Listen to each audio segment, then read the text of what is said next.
if you were to pitch GM, kind of like what is GM on missing out on, not like obviously being in this sport, and then also like I don't know if you've ever had talks with them. I was just curious if they've ever even been close to like thinking about getting involved. Dude, I have knocked on every door, called on every friend, every connection, every single outlet I have tried. Obviously, not every single one, because I feel like there will be one right person at the right time to connect me there, and then I'll be breaking down that freaking door. But Yeah. this is my whole pitch to GM, right? Mm-hmm. I just want you guys to know who I am and what I'm doing. I want you guys to share my content. I want you guys to be able to tell me, like, Matt, we love it. Make sure that you got the Corvette emblem here. Cool. Check. Good. Done. Um, that's all I want. Let's start there.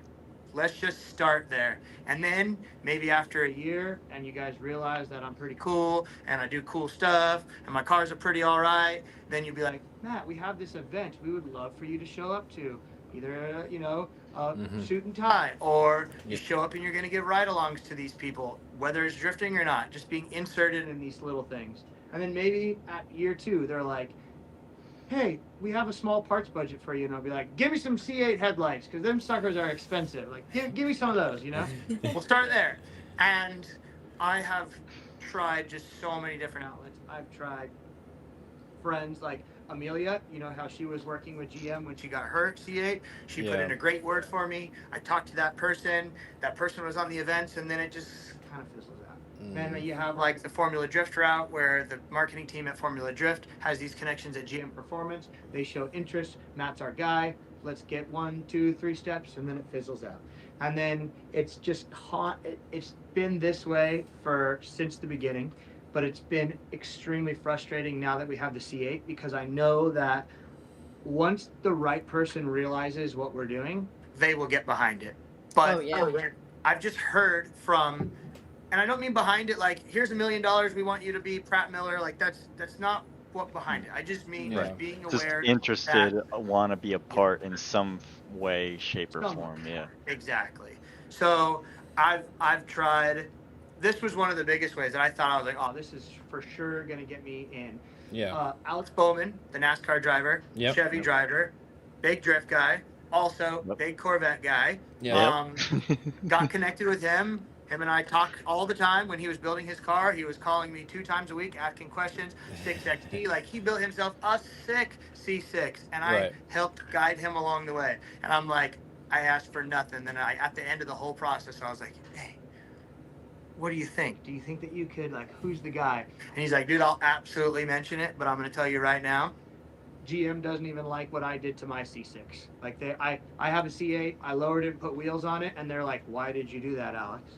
So it's just, they don't, what Ford is doing over there, they see this grand vision and they see the aftermarket, they see the racing, and they are getting behind that. Yeah. GM, on the other hand, I've been told, has this outlook like, our cars are perfect, leave them alone. We sell cars. So I It's don't know. almost like a Bruh. BMW type thing where you see Dylan flipping over the symbol on his car just Yeah. because they don't give a damn, you know.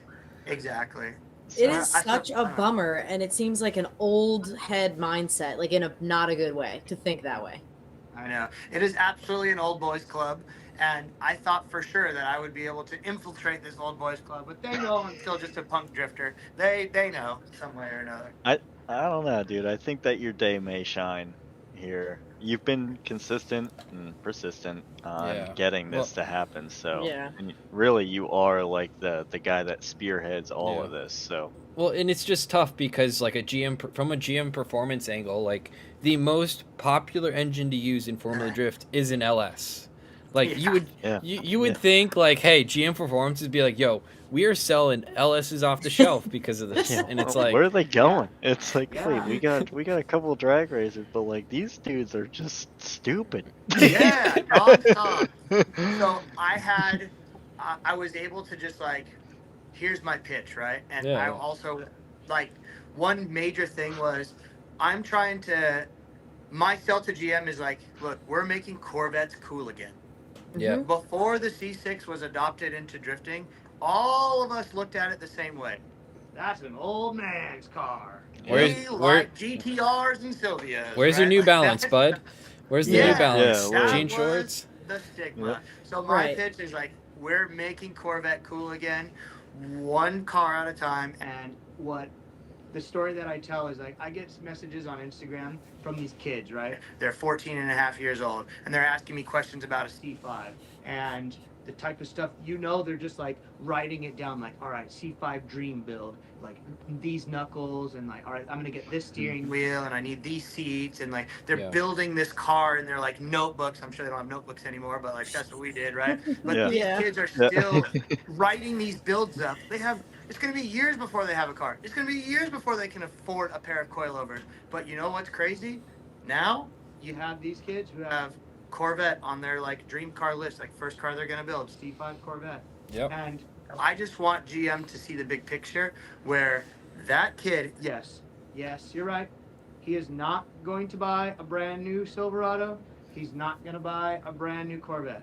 But when he gets a job, he will need to buy one of those things. And let's make him a lifetime customer now, a 30-year plus customer now, and make him a Corvette fan. And all it's going to take is just for them to realize, like, GM is in this world and GM cares about us little guys. Yeah. That's Well, what- and you got to remember too, every time you buy a GM vehicle, you got to buy parts when they break. Yep. You no know, matter what. they make money off of that. So it's just like one of those things where it like Ford has done such a cool thing with Vaughn. Like Vaughn just released a Mustang with Ford. Like Crazy. Yeah. it's like When you see Nissan with the Frontier, with Ford, it's a Frontier, Yeah, right? with Forsberg? the Frontier with Amazing. Forsberg. Yeah. Yeah. Amazing. Yeah. I couldn't believe it. Yeah. It's really like to see that in what we do is like holy cow. Like it Yeah. is obtainable. Like it Exactly. truly is. Yeah. Yeah. Now, will we see a Matfield Corvette? Yes. That's a stretch. Manifest it. Manifest it. We will see it. Man. yeah.